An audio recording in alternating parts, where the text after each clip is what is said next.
Welcome to the MetPro Method podcast. I am your host, Crystal O'Keefe. Today, I am joined by MetPro founder Angelo Poli, and we will be discussing prehab and posture. Angelo, thank you for joining me today. Thanks for having me back, Crystal. Always love being here. Well, I always love hearing your insights. We always have some fascinating discussions, and I'm excited about this one. So walk me through. After being cooped up through the pandemic, we have all these people that are getting back to exercise, and they're finding new aches, new pains. We hear about prehab, posture. Is there something to all of this? I would say there is, Crystal. My neck hurts, let me tell you. And if you're anything like me, not everyone has spent the last 2 years of the pandemic, sitting hunched over a computer. But let's be honest, most of us have. Yeah. There's just the reality. It's where our lifestyle was going, but there's definitely something to it. So the issue is not new, but the need for practical application, the urgency, I would say the time is ripe for it because we all need some help in that department. Okay. So if you're trying to restart a fitness program, you've been a little out of the focus lately. How can you restart one and do it in a safe manner? So again, in this topic, there's nothing new. We're talking about methodologies that have really been sought after and applied for years. So here's some names. You'll recognize some of these names, and some of these names you may not. Joseph Pilates. Probably right. Ida Rolf. That may be a little more obscure to some of the community. She had tremendous contributions to musculoskeletal rehabilitation. Mosh Feldenkrais. No, don't know that one. Check. Pete Egoscue. These are all names of people who are giants in the field of helping individuals restore musculoskeletal health and wellness. Now, they've all taken a little bit different angles on it, but here's the reality. We know what the end result is for the human body. We know the end game. And because we know what the outcome is going to be, there are things that we can do now to try and offset that. Okay. So here's what I'm talking about, because I can see you scratching your head going, what are you talking about, end game? Have you ever seen a little old man walking down the street hunched backwards? Absolutely. Hunched backwards. Oh, backwards. No, that's not a thing. I thought you just meant hunched over. I heard hunched over. Forwards. Right. Well, they might be hunched backwards. That's a different issue entirely. But what happens is as our body responds similarly to injury, atrophy, aging, overuse, and underuse. And that is our postural muscles shorten and tighten, causing a forward flexion of the head and shoulders, a rounding of the spine, a shrinking of the musculoskeletal system eventually, and basically a forward deviated posture. As I'm describing that, I'm sure everybody can picture in their head, what that looks like. Those are the postural deviations that no matter who you are, we have to fight against, we have to maintain, because that's the natural development as we age. That's part of the natural aging process. And so there's a way that we can try and mitigate that. Now, adjacent to that, there are other issues that are more unique and specific to the person. So without getting into too much of an anatomy lesson, basically there are different types of postural deviations. I'm going to break them into just two categories, though. If you're a professional in the field, you'll know this is an oversimplification, but two basic categories, and that's frontal plane, sagittal plane, or even more simply, front back alignment issues or left right alignment issues. Okay. So now most of my research in this field was over a decade ago, but a lot of the same research still holds true. And I'll share a little bit of, what some of those findings were. But basically, in a nutshell, you can tie someone's likeliness of an injury to their bilateral function. So what that means is we are bilateral creatures. We walk left, right, left, right. We can tolerate a measure of forward translation of the head and shoulders, frontal plane deviations, et cetera, with some cost, but our bodies really do not tolerate left-right deviations. In other words, if the right side of your body does not match the left side of the body, pain is coming. It's just a matter of when. So when we talk about where to start, I always recommend somebody identify, is this some minor muscle imbalance? Is this some minor postural deviation where you notice, you'd like to get your shoulders back, your head back, or your feet more forward facing? Or is this a major issue where you're noticing a large difference between the right and left sides of your body? If you're noticing a large difference between the right and left sides of your body, definitely go and work with a professional that can help you with this. If you are simply re-entering the exercise workforce after a few years of us all hanging out at home a little more than we used to, and recognize, because all of the talk around the importance of postural alignment, the importance of muscular balance, that you want to re-enter an exercise program safely, then I can give you a few pointers for that. Okay. So when you say, just so people can kind of self-diagnose, when you say like something off, that's a large difference between left and right, are you saying something as simple as like, maybe I limp, maybe I have a limp on my leg, or are you saying something more in depth than that? That could absolutely be. Now, don't self-diagnose. Go to a medical professional. What I mean to say is it easy? Is it something simple or complex? I got it. Is it? No, but that's exactly right, Crystal. You hit the nail on the head. Is it simple or complex? And you'll know if you're limping on one side of the body, it's complex. Go to your doctor. Okay. That's what I wanted to know. That's exactly right. We're all aware of the small when we look in the mirror, visual. Right. Alignment, things like that. But if you're having pain, if you're limping, go to the doctor. Okay. So if you're wanting to get started with an exercise program, you're simply trying to figure out, where should I begin? Right. Here are first I'll start with the factors that contribute to musculoskeletal misalignments, imbalances. Okay. Some of it's obvious, some of it's a little less obvious. So let's start with the obvious. Your cell phone, your computer, your car, your couch, and your TV. Those are the obvious. So about a decade ago, the research out of the UK was the average 18 to 24-year-old would spend just under 9 hours a day in front of a computer or the mobile device.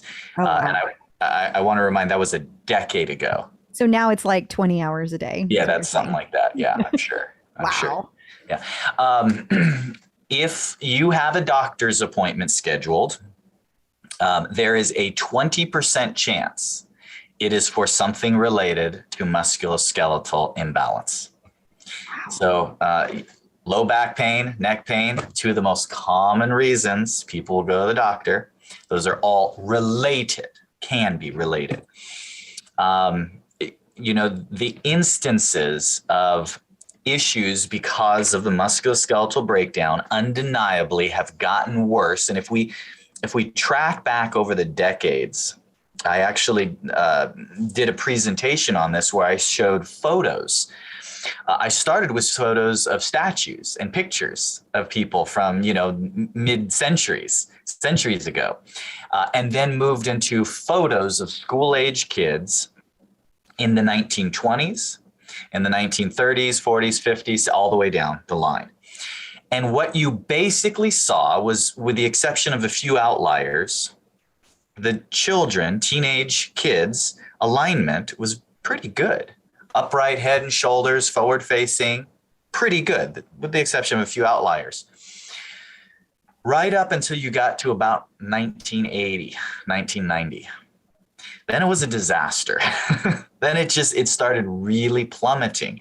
Go and do some look at old, Google school photos and just look back from the early decades compared to today, and you will see the massive exchange and how much worse the slumping is today. It's absolutely tied to our lifestyle, the amount of sitting we do, and our technology. There's the obvious. Now for some of the not so obvious.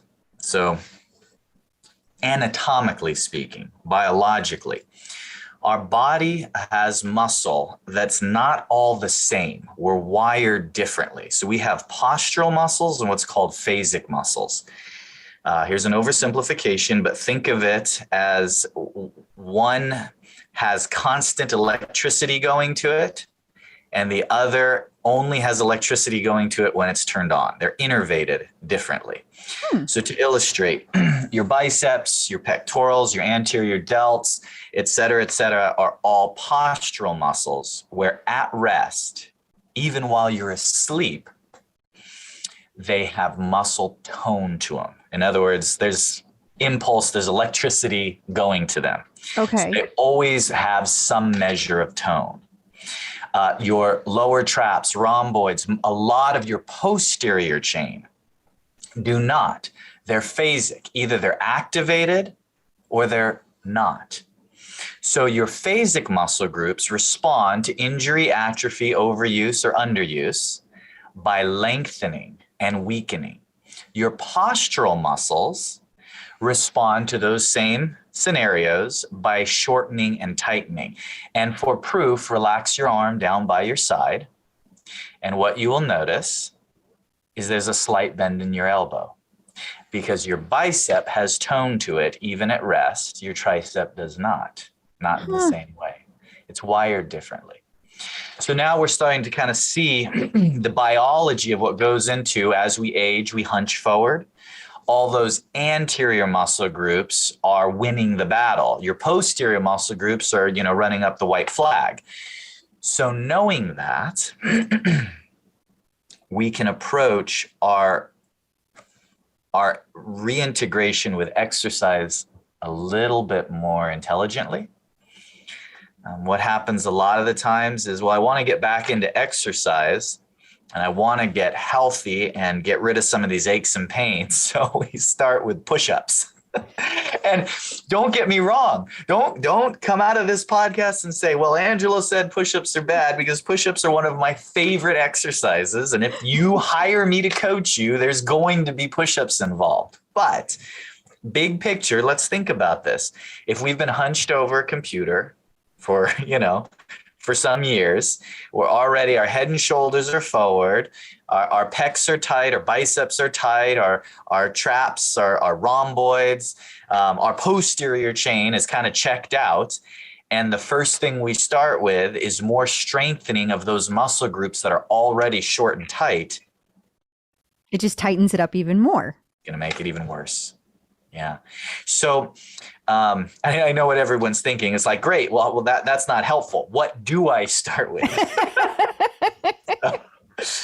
So what we do start with is include posterior chain. And so those of us may not know what that means. Basically, the back muscles that pull you back instead of curl you forward.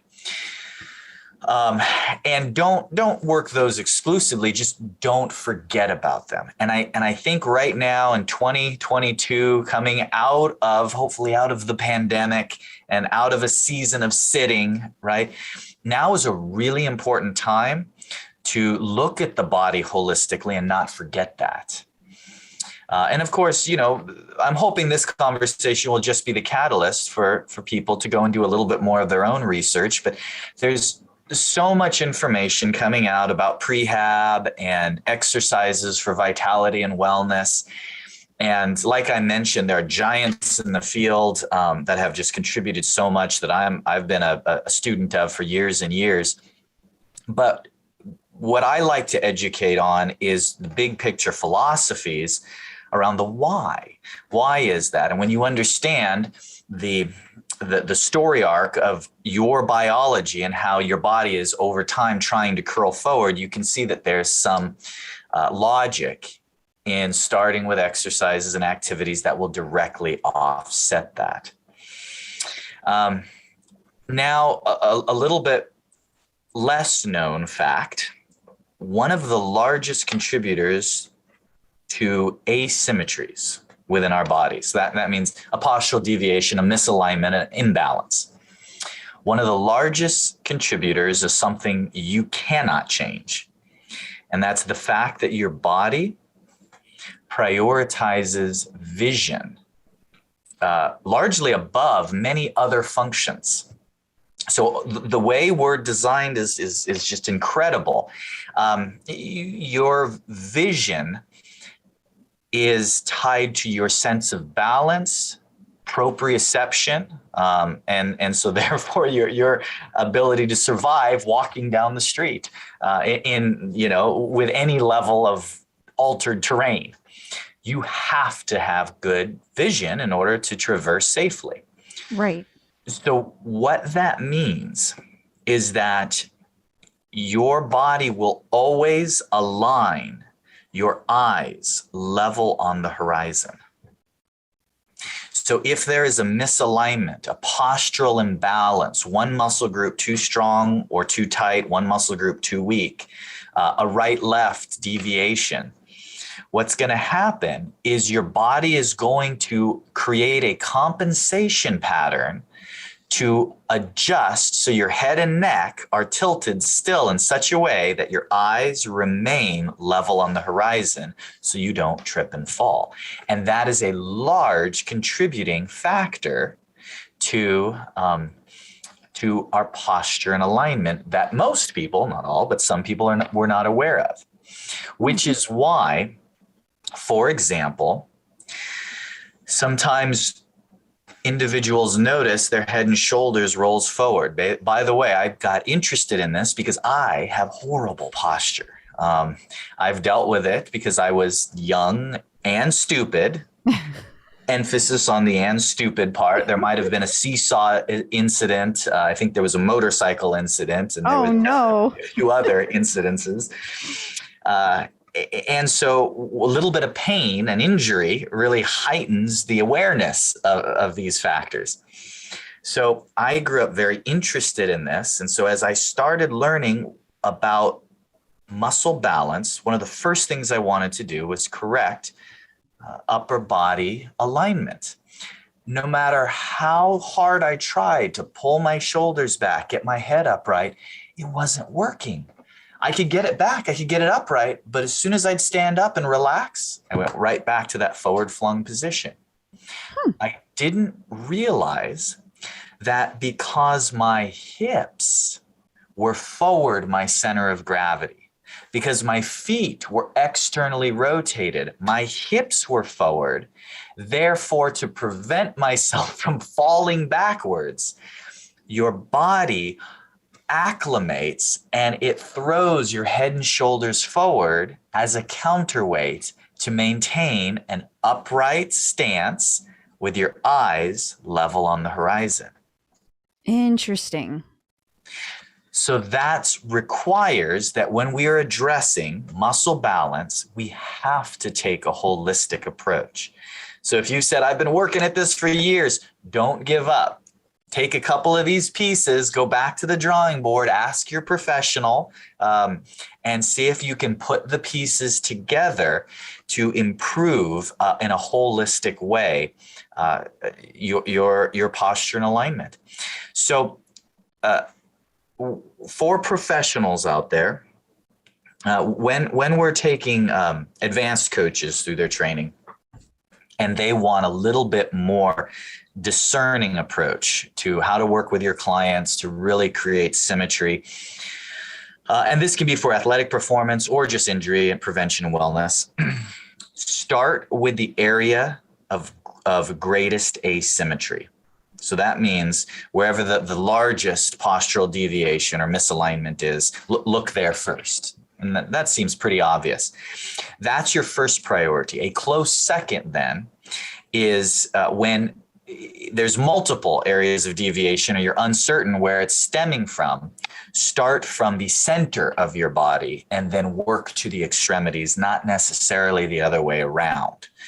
Start from the center. The largest muscle groups, postural muscle groups, which I define as any large muscle groups that connect to the large bones of the body, your hips, your femur, your spine, etc. That's your center, and then work out from there. Takes a little longer to do it that way, but what you're doing is you're laying the foundation. Instead of correcting something at the end of the whip that's just going to go back out, start from the center and slowly work your way out. And those are the principles behind how we would approach. Now, again, I know, how does this help the average listener?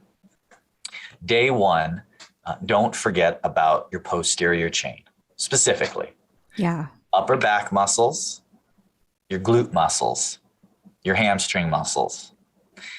I feel like this is a really good time to talk about the MetPro app, because there's so many really great workouts in there. Because if you just go to any random workout class, so many of them might be based on the frontal plane, like the front muscles. You have your push-ups, you have your bench presses, etc. They don't, unless they're talking specifically about their posterior chain, they might not include them. So you can't just assume every class that you might take in any gym is going to include those muscles. Correct. And there's a few practical, it doesn't mean that any of those programs are bad programs, but there's just a few practical matters. There's a reason why, boot camps in the park tend to include a lot of push-ups, because they're easy access, right? And again, there's nothing wrong with that. Our fitness model is loosely based on what's been passed down for years. That was originally the military fitness model. What do you do? Boot camp. That's where that came from. You do jumping jacks and push-ups and squats and lunges. And these are all movements that have been implemented for conditioning the human body for decades and decades. But what's new is not that there's a problem with those movements. What's changed is our bodies. Generally speaking, I can have a bias when I go into an evaluation, even before I've met you. It is reasonable for me to assume that your anterior muscles are dominant, your posterior muscles have been underworked and are weak. Yeah. Knowing that, so if you go into the MetPro app, you're going to see an emphasis, not an abandonment of all the standards, but an emphasis on that posterior chain, because it's going to lay the foundation and contribute to wellness. And it's, I can't get through in good conscience this whole topic without bringing up the value of core work. Yes, definitely. Just keep in mind there are different definitions of what qualifies as core work. So there's abdominal training, which is just fine, because then you have nice looking abdominals. Right. And that is not, it doesn't mean that that's not core work, but core work from this standpoint is going to be conditioning the large muscle groups that stabilize your pelvis, your spine, and connect to your femurs. Those are the core muscles that are really going to contribute to stability. And so include core work. And if you want your abs to look good, do some ab work too. That's all part of it. So I like to emphasize core work. I like to emphasize posterior chain as just a little bit larger percentage of the overall contribution of exercise as somebody may start with. And then, as you know, we love postural work, stretching, flexibility. A really interesting fact is that our body has what's called a myototic reflex or a stretch reflex. There are so many built-in mechanics designed to align us. So basically what that reflex dictates, if you were to do a bicep curl, your tricep deactivates. That's the agonistic antagonistic muscle relationship. When you do a tricep extension, your bicep deactivates or turns off in order to allow your arm to extend. So there's a corollary relationship between muscle groups. Don't forget about that. Try and always work both sides of the coin. So don't just work your biceps, work your triceps also. Well, guess what? That's even a stronger correlation then. If you're going to do pectoral muscles, you need to do the posterior chain muscles. If you're going to do hip flexors, you need to do glutes. If you're going to do quadriceps, you're going to do hamstrings. And so hamstrings are a biggie, specifically because the number one way we train our squat. But if you're a beginner, you can't do a full squat, or you're easing into it by doing a dip. Yeah. A partial squat works mostly your quadriceps. A deep squat works glutes and hamstrings. Our knees don't often let us start with a deep squat if we're deconditioned. So you need to include other activities, a hip bridge, a leg curl at a light load, where you can engage those hamstrings at the same level that you're engaging the quadriceps. And so those are, I know we're getting a little too deep into anatomy for our topic here, but these are just some ideas for when you do go back and return to the gym and approach a training model suited for you. Okay, so the big takeaway from that is make sure you're balancing your workout. And most people are not going to automatically go to that posterior chain. So be cognizant, be purposeful in designing a workout that you include those. That's it. And if you're having pain, go to a professional, a qualified professional, medical professional that is skilled, in therapeutic modalities, or a therapist.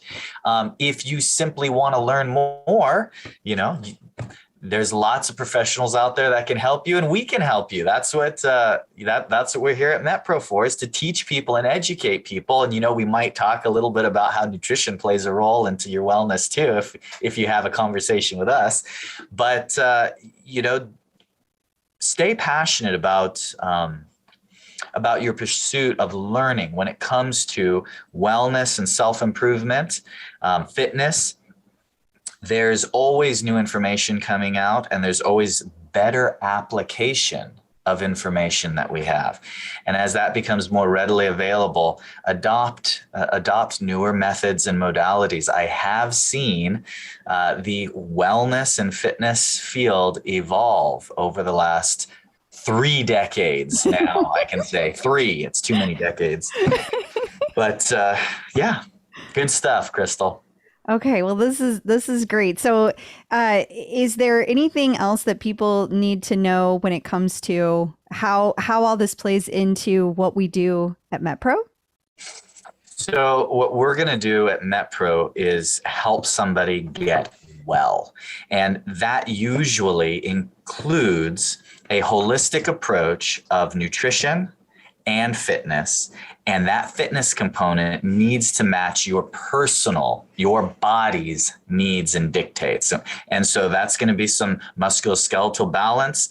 It's going to be some flexibility work. It's going to be some postural work. And it's going to be a holistic approach, not just a one size fits all, one modality forever approach. And whether you're working with us or anyone else, you always want to keep that mindset. Always take a holistic approach, but be specific. Be specific and know what your objective is. It should be measurable, it should be calculated, and you should know whether you're moving toward that objective or know if you're moving away from it. Yeah, both are very important. Both are very important. Correct course. Oh, well, Angelo, thank you so much for your time today. Listeners, that is all for this week. You can find all of the MetPro Method episodes anywhere you get podcasts, or you can go to metpro.co/podcast. Please be sure to follow the show and rate and review. That lets other people know what they can expect. You can also learn more about MetPro at metpro.co. I'm Coach Crystal, and I'll be back next week. Remember, until then, consistency is key.